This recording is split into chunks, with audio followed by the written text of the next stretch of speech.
خب دوستان، کارو مثل همه غذاهای ایرانی اول با خرد کردن پیاز شروع میکنیم و من از اونجایی که از پیاز کات کردن خوشم نمیاد دیگه، از این دستگاهی گرفتم که دیگه خیلی راحت باشه. بس شما ببین اینا رو پر میکنید میذارید و یک حرکت همه رو خورد میکنه. خیلی وسیله خوبیه، حتما بگیرید. حالا من همه رو خورد میکنم تا بعد بریم سراغ بعد. از این مری بذارم شما ببینید.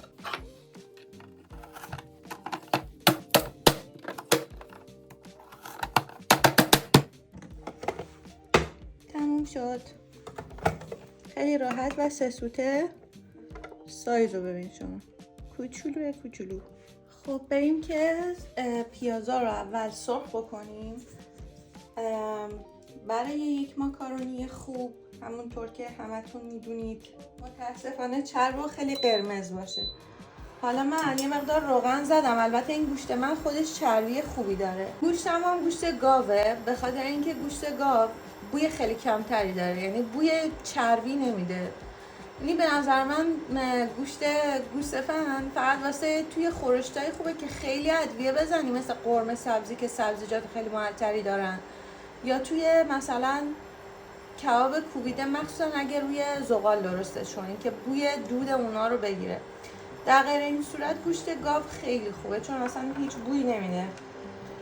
حداقل شاید تو نیوزیلند در نظر من اینجوری باشه. من گوشتای اینجا رو، گوشت بره رو فقط برای اون دوتا موردی که بهتون گفتم دوست دارم استفاده کنم. برای غیر از اون باشه تازه گوشتای بیف معمولا خیلی واسه خورشم همونام خیلی خوبه، واسه استیک خیلی خوشمزه است. حتی کباب چنجم ما باهاش درست کردیم، خیلی خوب شده. حالا اینو پیازا رو باید تا جایی تفت بدیم که کاملا طلایی بشه، مثل غذای مامانامون دیگه، مثل غذای ایرانی دیگه. اول باید پیازداغش رو خیلی خیلی طلایی کنیم. من قبلا واسه ماکارونی شده بودش که پیازم رو پوره میکردم با دستگاه، ولی بعدا متوجه شدم که پیاز وقتی توی مدل‌های مختلف کات میشه واقعا طعمای مختلفی به غذا میده و وقتی پوره میشه یه شیرینی داره که اون غذا رو خوب نمیکنه.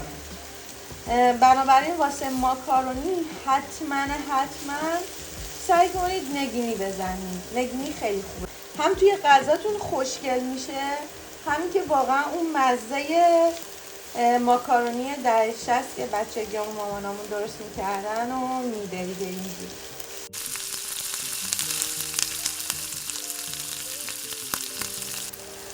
خب دوستان، پیازامون که به این حد از طلایی شدن رسید دیگه، ما وقتشه که ادویه ها رو اول اضافه کنیم. و اینجا من چی دارم؟ من اینجا فلفل سیاه دارم، فلفل قرمز دارم، پودر سیر و پاپریکا. به نظرم و زردچوبه رو هم بد میزنم و به نظرم همینا واسه ماکارونی دهه 60 کافیه، یعنی بیشتر از این دیگه نزنیم. یه چیز سیمپلی میشه که خیلی خیلی خوشمزه است.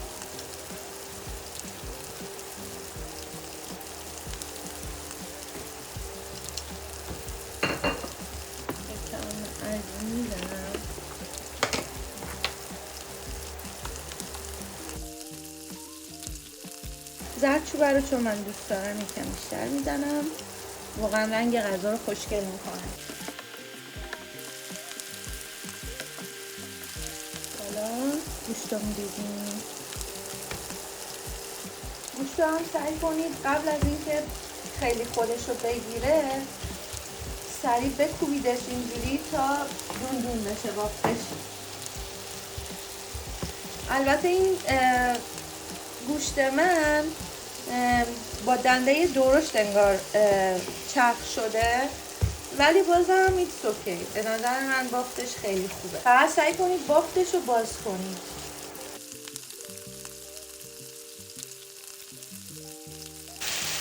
حالا یه مقدار نمک هم اضافه کنید. فقط دیگه سعی کنید شور نشه دیگه. بچه درسته که ماکارونی یه غذای ایتالیاییه که زعفرون نداره، ولی ما میزنیم چون که میخوایم ایرانیزش کنیم. شما همین الان ببین که این چه رنگ خوبی داره. یکم گوشتا رو جمع کنید اون گوشه.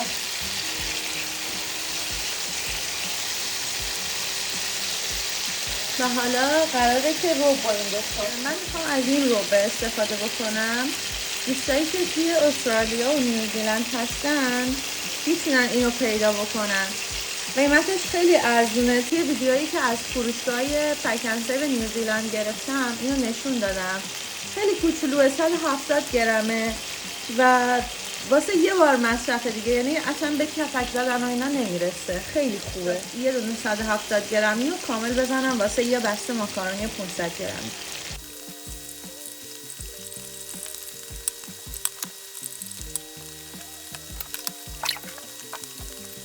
خب من فکر میکنم اون رنگی که مد نظرم هست و الان این ربه به من میده، این میزان رو، ولی باید تفتش بدید. مخصوصا این ربه خیلی مثل ربای ایران رنگ نداره. یکم که تفتش بدید رنگش قرمزتر میشه.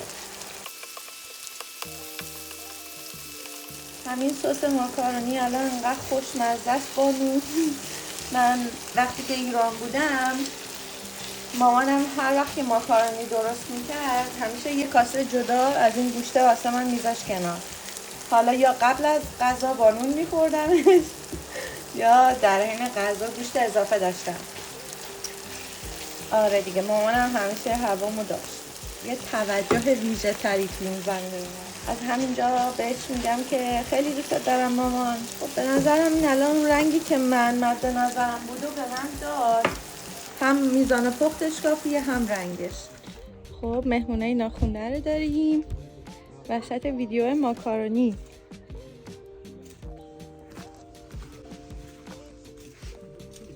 اسمش چیز هست. اسم اون یکی هم که خیلی شیطون تره بو هست. بو اینم یه عکس یادگاری با این دوتا پسر شیطون. خب دوستان این آب داره کم کم به جوش میاد. من اینجا الان نمک اضافه میکنم. یک مقداری روغن برای اینکه رشته‌های ماکارونی به هم نچسبن و در نهایت ماکارونی شفته از آب در نیاد. هم زردچوبه میریزیم. ببینید این زردچوبه باعث میشه رنگ ماکارونی خیلی خوشگل بشه. من حالا یکم میریزم که الان از یکم بیشتر شد، ولی ایتس اوکی به خاطر اینکه زردچوبه خیلی برای بدن مفیده. حتما استفاده کنید. من از این ماکارونی میخوام استفاده کنم که روش نوشته آنجل هر، به خاطر اینکه این رشته هاش خیلی نازکه. بعد خیلی برند خوبیه توی نیوزیلند. اینجا نوشته که 3-4 دقیقه بپزیدش کافیه، به خاطر اینکه رشته هاش خیلی نازکن. 3 تا 4 دقیقه بپزید کافیه. حالا ما چی کار میکنیم؟ ما همون 4 دقیقه رو میپزیم. وسط ماکارونی بعد یه حالتی باشه که هنوز سفید باشه، چون ما دوباره میخوایم دم بذاریم که این شفته نشه. هم سفید باشه همین که خیلی نرم نباشه. وقتی خیلی نرم باشه دوباره بخواید دمش بذارید خیلی دیگه شفته میشه در نهایت. خب الان وقتشه که من ماکارونیا رو بریزم و ماکارونیاتون دوستان نشکنید به خاطر اینکه بلند باشه بهتره. من یادم مامان بزرگم وقتی میخواستش که ماکارونی درست کنه ماکارونیا رو 4-5 قسمت میکرد. خیلی دیگه میشد شبیه برنج میشد.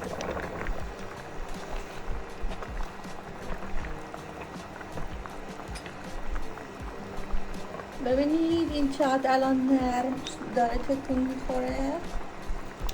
من یکم از این آب پاستا رو برمیدارم میریزم توی مایه ماکارونی که خشکی در بیاد و زمانی که میخوام ماکارونی رو باش قاطی کنم نرم‌تر انجام بشه. اینم از رنگ این ماکارونی خوشگل تا این مرحله. حالا میرم من آبکشش میکنم، برمیگردم و بقیه کاراشو انجام میدیم. اول که سعی کنید این ماکارونی رو توی ظرف بزرگ در واقع بجوشونید به خاطر اینکه شفته نشه. نکته دوم این که اگه ماکارونیتون حتی خیلی هم زیاد نیست، بازم بذارید تو همین قابلمه بزرگ دم بکشه که مجددا از شفته شدنش جلوگیری کنید. نکته سومم این که ماکارونی رو بلا فاصله بعد از اینکه آبکش کردید با آب سرد قشنگ بشورید که دوباره شفته نشه. یعنی اینم باز یه نکته خیلی مهمیه، سریع اون پروسه پختش رو استاپ کنید که بیشتر از اون تو اون مرحله نپزه که بخواد شفته بشه.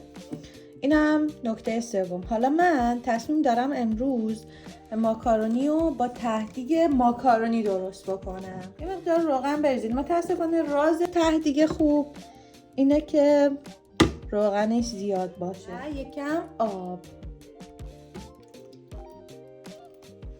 ببینید بچه‌ها این آب خیلی مهمه. خب چون ما میخوایم بذاریم ماکارونیمون دم بکشه دیگه، وقتی که آب بریزین این آب بخار میشه و باعث میشه که ماکارونیتون دم بکشه. یک کم هم دوباره زردچوبه، خیلی کمتر، خیلی کم میریزید که چیز نشه دیگه، چون خیلی ریختیم توی پروسه درست کردن ماکارونی.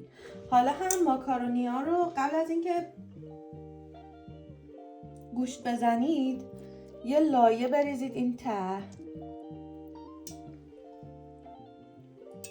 ببینین چه راحت کش میاد، اصلا به هم نچسبیده و اصلا شفته نشده، به همون دلیلی که براتون توضیح دادم، به همون سه تا نکته‌ای که براتون توضیح دادم اگه انجام بدید این ماکارونی اصلا شفته نمیشه. خب این لایه از ته‌دیگ رو ریختیم. حالا من بقیه ماکارونی رو با گوشتم قاطی میکنم که دیگه بریزیمش روی این.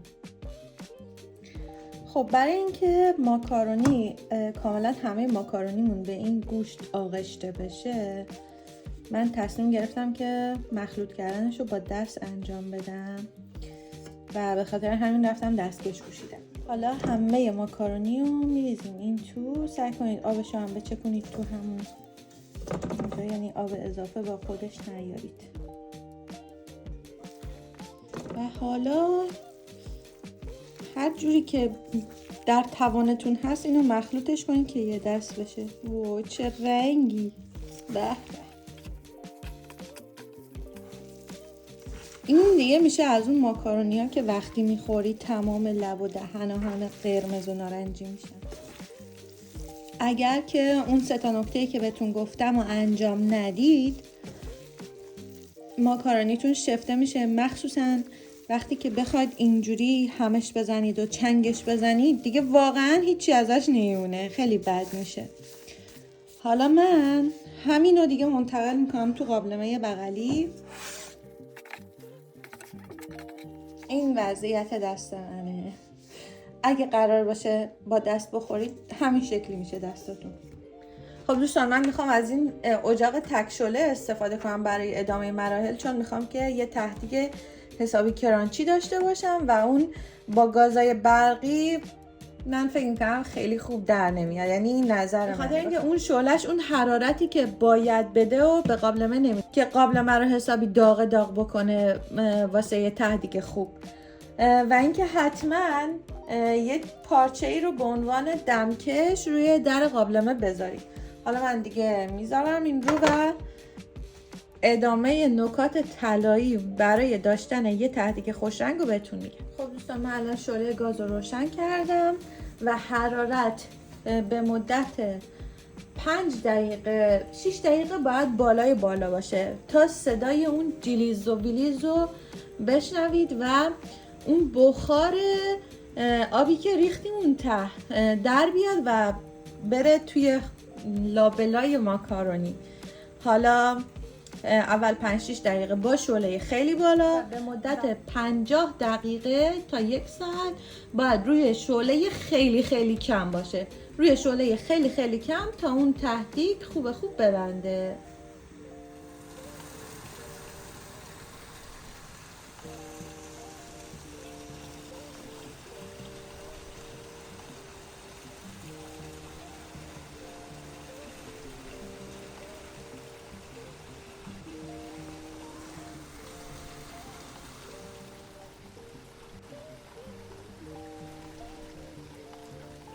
دوستان شما بخار رو ببینین،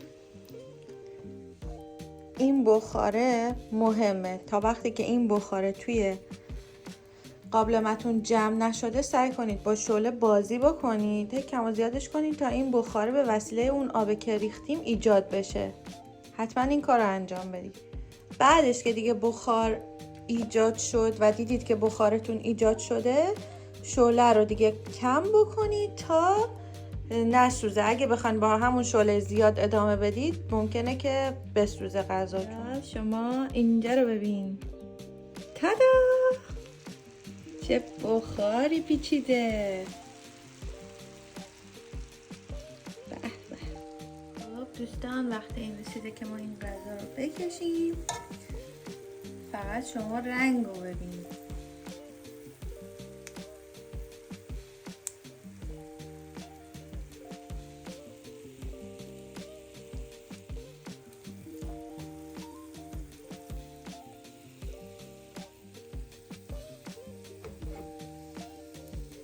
بچه زیر این گازه همچنان روشنه ها، ولی حالا دیگه به نظر میرسه که باید خاموشش کنم. من از این بغل دارم تهدیگو میبینم، خیلی خوب رنگ گرفته.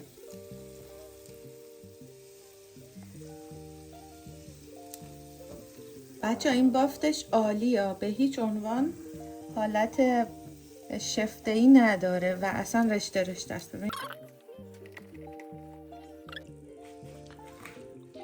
خب دوستان حالا اینجا رو ببینید.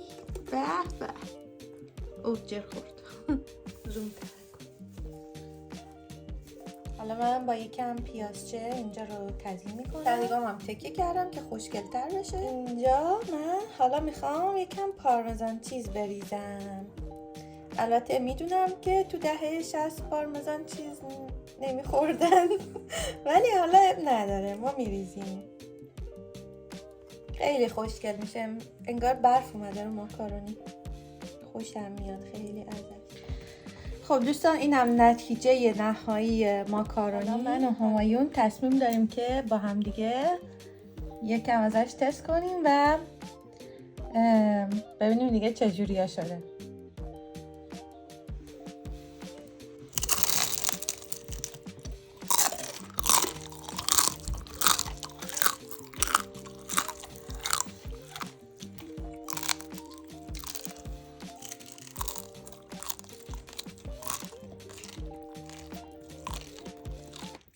امیدوارم که شما هم درست بکنید و لذتش رو ببرید. اگر از این ویدیو خوشتون اومد لطفا منو سابسکرایب بکنید که بقیه ویدیوهام هم توی روزهای آینده ببینید. فعلا خدافظ.